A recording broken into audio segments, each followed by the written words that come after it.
Hello, I'm Ronnie Eldridge. Welcome to Eldridge and Company. Laura Flanders, author, reporter, and radio host, is one of those people who works outside the mainstream press, and therefore she seems to be one of the few who reports what's really happening. Hello. What do we mean by mainstream press? Well, it's a good question, Ronnie, these days. And first, let me just say what a pleasure it is to be here with you. Sometimes I don't think the mainstream press is very mainstream at all. I mean, what we mean by mainstream press are the corporate media that are interconnected into massive, usually multinational corporations whose priority is profit, attracting an audience so that they can sell advertising time, and who tend to promote the corporate line, whatever that is at the moment. With respect to politics, it's fascinating because look at the run-up to the invasion of Iraq. The media were not reflecting the opinion of the majority of Americans. You had hundreds of thousands of people protesting in this country and the world, and even today, 58% of people in polls saying they don't approve of the way the war's going, and 44% only saying they think it should have been fought. Mainstream media not reflecting that at all. But they're reflecting their advertisers. Exactly. So they're sort of the extreme media, you know, I see. with a very particular interest. But we tend to think, oh, well, they're reflecting the majority of views. It's not true. So where do you work when you have your kind of... Well, I come out of independent media, and I got my start at the local Pacifica station, non-commercial community station in New York City. And then I worked for a long time with the Media Watch Group FAIR, and we produced a syndicated program once a week that was played on community stations all across the country. So I got a sense of what a big network that is, of people really doing something else. And now I work with Air America, which is a different strategy, which is to try to find a place in the commercial world on AM that could go up against the Laura Schlesingers and Rush Limbaughs and Sean Hannity's of the world, and that's exactly what we're doing. So they're changing a little bit because before Air America, you could say it was grassroots. This is dedicated to grassroots, but it's still trying to be commercial and successful. Yeah, this is a different strategy entirely. I mean, the community media is where my heart is, in a sense. I mean, that's the media that is uninfluenced by corporate advertising and really responds first and foremost to its listeners, or should, and pays a price when they don't. Air America is something different. Air America is an attempt to call the bluff of the market, really. All the owners of radio stations like Clear Channel who've said, oh, there's no market for progressive talk. Oh, we'll never get any advertisers. We're proving them wrong. We're proving them wrong in city after city after city. That's very hopeful. Yeah, no, it's exciting. Now, you talked about FAIR. That stands for... Fairness and Accuracy in Reporting. It's a Media Watch group. And it's a very important group. It's a fantastic group. They are, you know, a lot of us look at the TV and feel like throwing things, you know, and feel that it's biased. What FAIR does is do the... Jeff Cohen always used to say, you know, it's dirty work, but somebody's got to do it. Watch every show on the network news, particularly, and maintain records of who appears so that you have some data. It's not just your impression that you never see a progressive or an anti-war activist. You're right. It's the truth. Well, I always have that saying in politics, if you don't understand what the politician is saying, it's not your fault, it's their fault. Anyway, when you were at FAIR, you did the Women's Desk, and that was to look at the role of women in the media. It was to look at the role of sexism in media. I felt like the women's movement had produced a great critique of how women are represented. And we had a lot of debate about the exploitative images and so on of women. But no one, I felt, was really looking at the way that sexism, the sort of disparaging and sidelining of women and women's issues and the effect on women of policies that we pursue, how sexism affects our understanding of the world, and particularly how it shows up in news coverage. So our project at the Women's Desk was to look at the way that when you put women to the side of a story, or where you eliminate them altogether, you get a very skewed idea of how policies will affect people. For example, NAFTA, the North American Free Trade Agreement, was covered, you know, on the front pages as an economic story, and mostly written by men, usually edited by men. It never really looked at the lives of the people who would be most affected, who both in the South American countries and right here were majority women. And as usual, as you and I know, you know, when you hear the women's story, you usually hear a completely different perspective, and you usually get a whole lot closer to the truth. I felt the same way in politics, that that policy that's derived without the participation of women is not the kind of policy that we need, because we have such a different perspective and we see so many different things differently. But your work at FAIR has now, I think, I don't know, traced it. It's like a trilogy of books about women, and in a way it's a twist on affirmative action, because it isn't just who fills the slot. Right. It's who they are that fills the slot, and what they're going to, in the media, what they're going to write about or how they report something.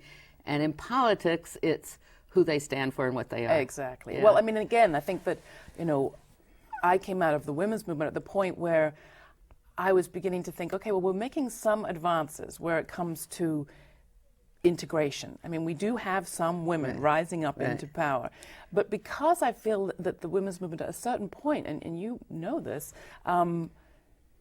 got so cowed and so intimidated and was also forced to defend so many of the gains we'd managed to make in the 70s, we started getting into this bean counting thing as if having women there was an end in and of itself. Now, it is in a sense. You want girls to see role models of every sex and race and gender, but it's more than that. I mean, you really need to look at women, yes, but which ones? And that's what brought me to Bush Women, where I felt that the same sexism that saw the goals of the women's movement being simply putting women in high office, being kind of turned against the goals which were really about, can we have a society that's fairer? So there are two books, though, that are basically about that, The W Effect and Bush Women, which is that Bush gives the appearance of being so pro-women. Right.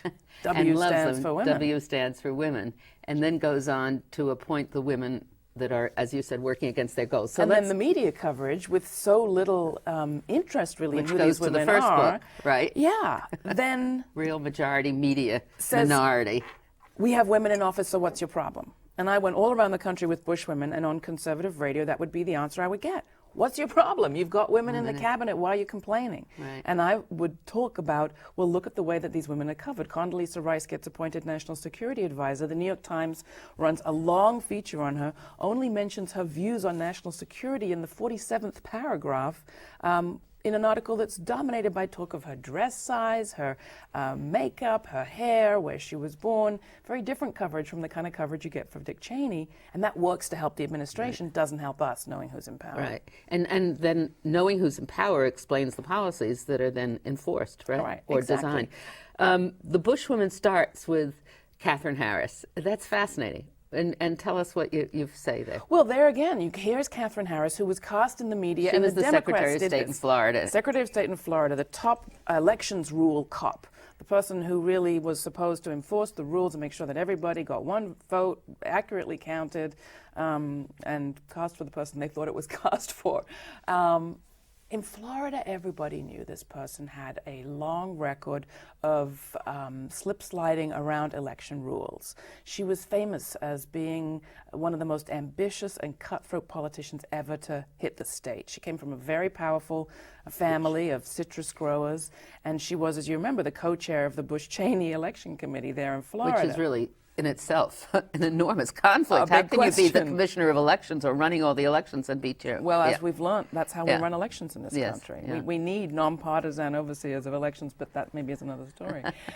My point in the book was, here's somebody who the media cast as a cartoon character, as Cruella de Vil, remember from 101 Dalmatians, that she was, I made a joke, a laughing stock because of her makeup and her hair. She wasn't a laughing stock. This was somebody who was breaking laws, who was denying people the right to vote, who, as we found out, was manipulating the felon disenfranchised laws of Florida to exclude lots of predominantly Democratic voters from the rolls. She needed to be taken very seriously. What we did instead was laugh, and that got us into a lot of Talk trouble. about her makeup and how she looked and everything else. That got us in So trouble. the women that he's appointed, some of them are staying. Condoleezza Rice. Condoleezza Rice is staying and moving on up. Here's somebody who seems to have an unblemished record of failing upwards.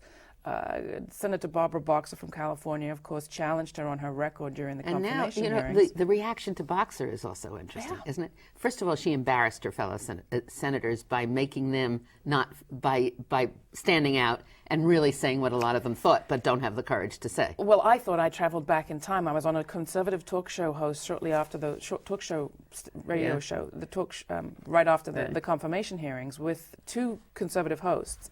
And the one guy said, he started calling Boxer names. I know people who've known her forever, and they say she's a witch with a different first letter. I mean, it's so unbelievable. routine, predictable. They used the word catfight. I mean, language they wouldn't Shrill. use when men were fighting with each other. It's always shrill. And And I thought Barbara Boxer did well. I mean, I think so too. Condoleezza Rice snapped back and said, "You're impugning my character and my integrity." And Boxer said, "Well, kind of I am. Yeah. Your integrity is what is at question here. Right. Compare what you said about Saddam Hussein has the ability to incinerate us all in a nuclear mushroom cloud to the reality. You lied." She didn't use the word, but she came close. I thought she was serving her 6 million constituents very well, but it was cast as personal umbrage. But then they say now some of the senators are saying quietly, we agree with you, but we can't say it. But you just got elected to a 6-year term with a $2 million plurality, 2 million vote something like that, right? 6 million votes, more than any other senator. And therefore you have the luxury. And that goes to another problem, which we can discuss hopefully later, about what really motivates these elected political officials, whether it's their own career movement and their re-election or what they really believe in. So, but Condoleezza Rice has something else that I had never heard about, was that she's on the board of Chevron. She was on the board for 10 years of the Chevron Oil Corporation, and very interestingly right now there is a federal suit, a lawsuit going through federal court accusing Chevron of complicity with human rights crimes in Nigeria. People talk a lot about her as an example of the accomplishments of the civil rights movement, and she talks about that too. She talks about her history in Birmingham and how far she's come, and she uses her association with the civil rights movement and that civil rights era. She was 8 years old. It's really with the era rather than the movement. It's with her father. Exactly. Who was more a part of it. To suggest, here are my credentials. And she even went to the National Association of Black Journalists right before, right after the invasion of Iraq, defending the invasion and saying we must bring democracy to Baghdad as we brought democracy to Birmingham. She uses that illusion, and I wanted to look at what was her actual record, because it's one thing, again, as we've just said, her personal history and where she grew up. Where you're born is kind of an accident of fate. Her history is interesting, but what's her actual record on these issues of human rights and civil rights? Talk to the people of Nigeria, of the Niger Delta. It's not pretty. While she was on the board, Nigerian troops traveling in Chevron paid-for helicopters were shooting dead civil rights activists and human rights activists in those villages who were simply appealing for land they could till and water they could drink and jobs their families could have. They live on some of the richest resources in the world, and they're some of the poorest people on the planet, courtesy of corporations like Chevron. And it was Condoleezza's role on the board of the Social Policy Committee of Chevron, only 6 people on that board, to review the shareholder initiatives that throughout that period were calling for a review of their relationship with the Sani Abacha dictatorship in Nigeria. And every single time the committee of which she was a part shot those proposals down, never even came up for a debate. So she, as far as the people of the Niger Delta are concerned, she has already blood on her hands before she ever got to Iraq. And I think it's interesting that there's now a court case going through a U.S. federal court that could bring her in, I think, to testify as a board member, even as she's holding office in the White House, which would be a first for sure. And Gail Norton? Gail Norton is also staying. She loves her job and what at is the she Department called? of Interior. She is called the woman from Marlborough country because when she was as Attorney General of Colorado, she's the Secretary of the Department. She's now the Secretary of the Department of Interior. And she's the one who is supposedly protecting our public lands and our forests. What she's really doing is opening the way for the logging of every last old-growth tree and the drilling of every last wilderness area. She's somebody who comes from the legal movement of the right that grew up in the immediate period right after the passage of the Clean Air, the Clean Water Act, the right-wing legal foundations that grew up in the 70s to roll back those environmental protection laws. And she's done a very good job. She's one of those who came up with the idea of trading credits, so overly polluted areas, corporations in the inner city could trade credits with corporations in rural areas, which doesn't help the inner city at all. And she's also one who believes that private industry is best left to be custodians of our public spaces. She'd see McDonald's run Yellowstone Park if she could.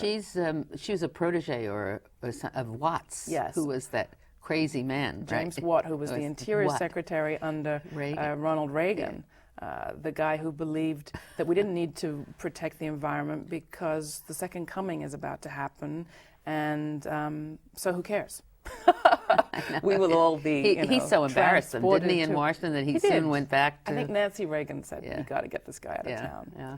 And then we have, well, there are lots. There's also Lynn Cheney that you've written about. Who else? I talked about Laura Bush in the book. Laura Bush. There was Christy Todd Whitman at the time at the Department of the Environment. I felt like she got a too easy ride. People talked about her as the liberal in the cabinet. Right. Well, she was liberal on some social issues like abortion. But she's always been a true blue player with the Republicans, and she was out there in New Jersey this last election campaigning for Bush and Cheney's re-election. So how different? You really spent some time on how she handled the World Trade Center. Her environmental disaster. record was awful before she ever. But she hit managed to federal override office. that all the time. And then when it comes to 9/11, I mean, as New Yorkers, I think we take very to heart the fact that she was the one telling us our air was clean when there was no reason to believe that was the case, and scientists in her own department were saying it wasn't the case. So I wrote about her. I also wrote about Ann Veneman, the Agriculture Secretary, who's now going to UNICEF. Yes, the UN Children's Fund. And that I find a little more than a little disturbing. Tell us about Ann Veneman. What came to mind with respect to Ann Veneman going to UNICEF was that here's somebody who's set as her primary goal the advance of U.S. corporate industry, U.S. corporate agricultural industry, which is to say the advance of genetically modified crops at a time when much of the world is saying we don't want them. On her tenure, countries that rejected genetically modified grain as part of their aid package were called on the carpet at the UN, and she had emissaries saying we should accuse these people of war crimes. So I wonder, will she at UNICEF again, I mean, the only expertise she brings to that job, nothing to do with children, nothing to do with development, is her commitment to expanding corporate grain, U.S. corporate grain reach. So I wonder if we're going to see more of that. You either take our GMO grain or we accuse you of hurting your children. I don't know. How do you remain not cynical? Because you don't seem to be cynical about all of this. Well, you look at American history, you look at world history, but you look at U.S. history. You know, I think in this country, people on the progressive side of the spectrum tend to think, you know, we want change, we want it now, and if we don't get it in this election, it's all over. World, right. You go to other countries, you talk to people in Guatemala or El Salvador or Chiapas, Mexico, and the Palestinians, and people will say, if the world is a little bit better for my grandchildren, I will have played an important part. And I think that, you know, it's not a business of immediate gratification, making social change. But we've seen a lot of change in our lifetimes. I mean, the role of women in our society, the fact that we can be having this debate about women who are now Secretary of State is kind of exciting. We've made a lot of progress in a relatively short amount of time. So how long have you been doing this? 25 years. And is there any part of the country that you have, a world that you haven't been to? Well, I haven't spent much time in Africa. I was in Rwanda for a brief minute. I'd love to go back. Mm-hmm. And I haven't spent any time in Asia, so there's still some parts left. So but at a certain point I began to feel going and reporting in different countries was only frustrating if there was no media to report here it in. where you could bring your stories. So I sort of switched gears into trying to, I feel like I'm a homesteader, you know, trying to keep alive some part of this media spectrum here so that people who are out doing the reporting can So how did you arrive at this wonderful view? I mean, how I got educated by people like you, Ronnie. No, I know, but I've become so cynical about the politics well, and the rhetoric. Been at it that bit longer. You know, I have been at it longer, but how did you grow up? I grew up, my father was a performer. I grew up in England. I came here when I was 19, but I was interested in UK politics, and I went and really my first big, I got involved in the women's peace movement. And I was at the Greenham Common Women's Peace Camp that tried to stop nuclear weapons coming there. And I got very interested in the contradiction of myself, at that point I identified more as an English and an American person, being for peace while the British had troops on the ground in Northern Ireland. Yeah. And so I got very interested in Northern Ireland and whether the women in the IRA were feminists and whether a nationalist struggle can be waged in a nonviolent way, or what's the role of, you know, an organization like the IRA. And I would have to say it was really the people of Northern Ireland who gave me that's so interesting. my first real rooting in how politics works and how people maintain incredibly positive and views beautiful and humorous views no matter what they're going through, because they have to. That's part of their responsibility to each other. Was it as insidious as it was very insidious. It's interesting that Rwanda, the movie, Terry George, Hotel Rwanda, who did the movie, is from Northern Ireland. I mean, he was in prison as a result of different. Well, it's a fascinating. I mean, because Northern Ireland teaches you same empathy, and it also teaches you how you can create racial difference when there really is none. I mean, the Irish in England are subject to a racism that people from this country cannot imagine. They can't, if they don't read their history here, they don't imagine. And in Rwanda, the same thing. You have a situation where the imperial government, the Belgian government, created that division between the Tutsi and the Hutu. There was a little division. They created it into a huge chasm by issuing ID cards, and it was during the sort of eugenicist era of the 1930s. And the British did the same in Northern Ireland. In order to divide and conquer, they created a racial difference. In this country, we see how it plays out. Are we doing it in Iraq with the Sunnis and Shiites? Absolutely. And what about in the Middle East with Israel and the Palestinians? Well, I think that there you have a little. There is a real dispute There's a different over land. foundation, right? I mean, in all these cases, there is some element of a real dispute. But I think what's so frustrating in this country is that you never get to hear the work that is happening on both sides of what is now that apartheid wall in Israel, Palestine.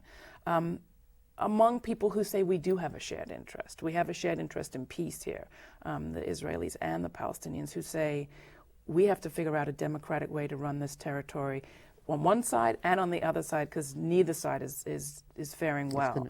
And progressive people in Israel look at the situation today and say this is a disaster for our rights, let alone the Palestinians. So what does the future bring, do you think, and what do we need to do? Well, I think, I mean, you look at U.S. history and even the civil rights movement. I mean, look at the period in which Condoleezza Rice grew up. I mean, she saw white supremacy up close. And now, ironically, she's the face of U.S. global supremacy to the world. But I think if you look at that history, people in this country had been brought up for years, white people had been brought up for years to think the African was the threat. The African American was the threat, going to take the jobs, going to, assault the children, all those terrible lies. And at a certain point, a lot of people realized, you know what, the threat is over here. The threat of these people who are setting us against each other. The threat is this continuing separation that's cleaving our society.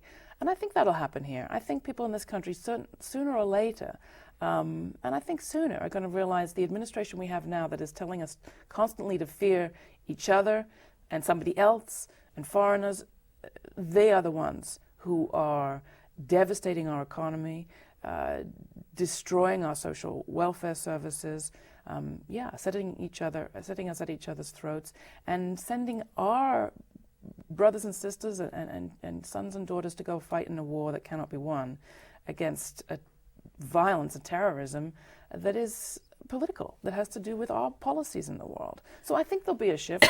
People have switched in the past to realize, wait a minute, our interests are somewhere other than where our leaders are telling us they are. And the world itself, the basis, the grassroots of the country and the world is changing also. I mean, with the immigration and the changing in the composition of our population, we have to force some change. You look also at cultural politics. I mean, you see the radical right, the religious extremists trying to sort of hold back a tsunami, to use the word, of change around gender and sexuality and the roles of men and women in society. And it's a hopeless cause, because if you look at young people today, they relate to each other in completely different ways from the ways we were taught 2 years ago, and with much greater ebullience and freedom. With all the discussion of values and religion, religion also seems to go along with the divisiveness. Now, what do we do about that? Well, we have a big uphill struggle, no question. And I think when we talk about the media, we started by talking about how much power is consolidated in a few hands. And we now have basically right-wing propaganda media in lockstep with one of the most concentrated authoritarian governments we've ever had. So we have an uphill battle, because people are being told the world is in black and white, and you have to be either 100% here or 100% there. But there are voices like yours, like the independent media we've been talking about, and the progressive churches who teach critical thinking, who believe that, you know, there is no spiritual tradition in the world that teaches that humans come with different values attached, different worth attached. And that's what we need to get back to. And I was, you know, I think it's happening. Yeah, it's wonderful to hear this hopefulness. Now, people they can hear you on the radio. Yes. And in New York City, what's the number? In what's New the York, station? you can hear on WLIB 1190 AM. That's from 7 to 10 p.m. Saturday and Sunday. And you can call in. And that's another thing that cheers me up. That's nice. There are people all over the country who call in with real, genuine questions. And you're also on another radio program. I also host do we hear that in New York? No. A show on public radio in San Francisco, which you can hear on the internet at yourcallradio.org. And then you have a website. And the website is lauraflanders.com. Yeah, and you can get the filled books. with, and you write constantly, right? I try. What percent? How many hours of the day do you work? I don't know. I work. Well, you know, I try to take at least one day of the week really off. And I do it that way, and then the rest of the time I do what I have to do. Right. But the Bushwomen book is going to come out in paperback this spring. That's great. With a brand new introduction talking about this election. So I hope people pick it up. Which is now what you're going to spend some time investigating I hope so. and deciphering for all of us and trying to understand. Well, thank you very much, Laura. It's been wonderful, and it's especially wonderful to see your enthusiasm and your hopefulness. And I need it very badly, but it's infectious, so I feel better. Good, thank you. Good.